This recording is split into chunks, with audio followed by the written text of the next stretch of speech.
दोस्तों, आपको बता दें कि बिहार की राजनीति में एक बार फिर से भूचाल सा आ गया है। हम ऐसा इसलिए कह रहे हैं क्योंकि बिहार की राजनीति में सब कुछ ठीक नहीं चल रहा है। एक बार फिर से भाजपा की तरफ से यह कहा गया है कि नीतीश कुमार अगर हमारे तरफ आते हैं तो उसके लिए रास्ता बंद कर दिया गया है, और वहीं दूसरी तरफ नीतीश कुमार कहते हैं कि हम मर जाएंगे लेकिन भाजपा की तरफ नहीं जाएंगे। यह बात नीतीश कुमार इसलिए कहते हैं क्योंकि वह मान गए हैं, वह समझ गए हैं कि हमको घूमकर वापस भाजपा की तरफ नहीं जाना है। और इससे पहले लगातार भाजपा वाले कह रहे हैं कि इससे पहले भी यह बात कहे थे कि मिट्टी में मिल जाएंगे लेकिन भाजपा की तरफ नहीं जाएंगे। यह बात बार बार नीतीश कुमार को यह याद दिलाता है कि आप कहीं ना कहीं हो सकता है कि भाजपा की तरफ जाए। लेकिन हालांकि नीतीश कुमार ने यह साफ कर दिया है कि हम कुछ भी हो जाए लेकिन भाजपा की तरफ नहीं जाएंगे।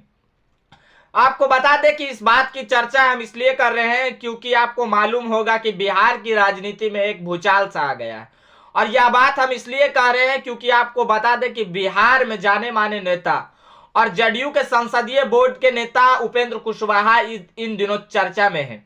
और चर्चा में इसलिए है क्योंकि आपको बता दें कि उपेंद्र कुशवाहा जदयू से नाराज चल रहे हैं और वह लगातार अपने हिस्से की मांग कर रहे हैं। और वो कह रहे हैं कि जो हिस्सा 1994 में लालू यादव से नीतीश कुमार जी ने लिया था वही हिस्सा मुझे चाहिए। और यह लगातार कई प्रेस कॉन्फ्रेंस में कह रहे हैं कि नीतीश कुमार से तो हिस्सा लेकर ही रहेंगे।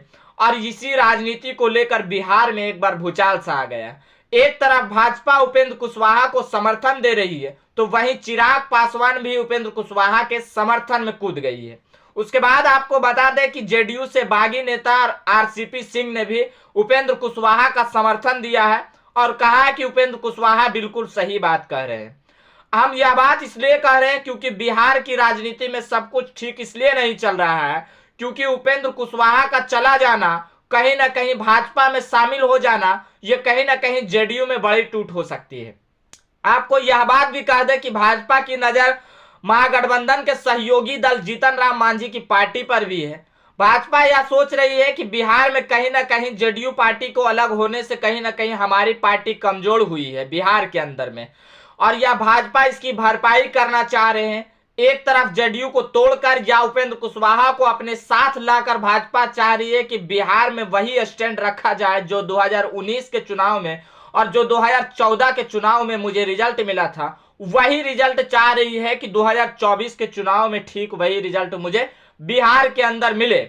और इसकी भरपाई के लिए भाजपा चाह रही है कि उपेंद्र कुशवाहा का समर्थन ले ले या जीतन राम मांझी की पार्टी हम का भी समर्थन लेना चाह रही है। भाजपा यह सोच रही है कि अगर इन छोटे छोटे पार्टियों के साथ अगर 2024 का चुनाव हमें अगर साथ मिल गया, जैसे चिराग पासवान की पार्टी का भी साथ अगर मिल गया या जीतन राम मांझी की पार्टी हम का भी साथ अगर मिल गया, तो कहीं ना कहीं भाजपा बिहार के अंदर अपने स्टैंड के साथ खड़ी रहेगी।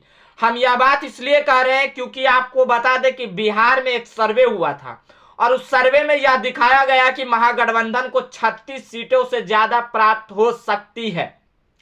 और यह बात इसलिए भाजपा के अंदर हो सकता है कि एक खलबली सी मच गई है कि अगर 36 सीटें महागठबंधन के खाते में चले जाते हैं और एक तरफ भाजपा 40 की 40 लोकसभा सीटों पर जीतने का दावा कर रही है और यह कह रही है कि 40 लोकसभा सीटों पर तो जीत हम ही दर्ज करेंगे। इससे पिछले बार के चुनाव का 2019 का चुनाव का नतीजा तो आप लोगों ने देखा होगा। 2019 के चुनाव में जदयू के साथ भाजपा जब गठबंधन में लड़ी थी चुनाव, 2019 में भाजपा को कुल 39 सीटों पर जीत मिली थी। हालांकि जदयू के अलग होने से उसकी संख्या कम हो गई और इसीलिए भाजपा चाह रही है कि 2024 का चुनाव में हमें यह स्टैंड क्लियर रखना पड़ेगा और 40 की 40 सीट पर अपनी मजबूती के साथ चुनाव लड़ना पड़ेगा।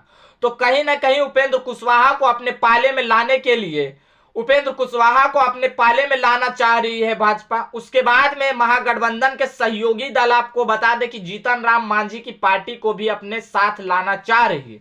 उसके साथ ही साथ आपको बता दें कि बिहार में मुकेश सहनी की पार्टी वीआईपी का भी समर्थन लेना चाह रही है भाजपा। हालांकि वीआईपी को भाजपा ने तोड़ दिया, उसे 3 विधायकों को भाजपा में शामिल करा दिया गया। इसके बाद से मुकेश सहनी नाराज चल रहे थे। उसके बाद कई क्या हुआ वो तो आप लोग जानते ही होंगे। लेकिन पार्टी टूटने के बाद फिर से एक बार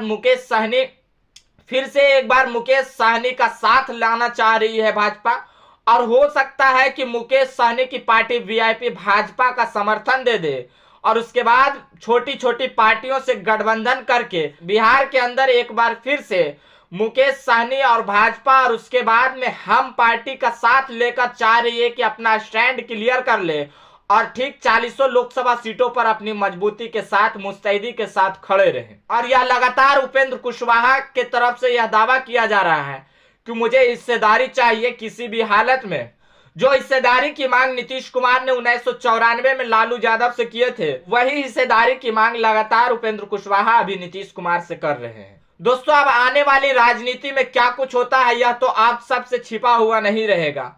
आप लोगों को लगातार हम बताते रहेंगे कि बिहार की राजनीति में क्या कुछ हो रहा है और क्या कुछ होने वाला है। दोस्तों, अगर इस वीडियो को फेसबुक पेज पर देख रहे हैं तो वीडियो को ज्यादा से ज्यादा शेयर कर दीजिएगा।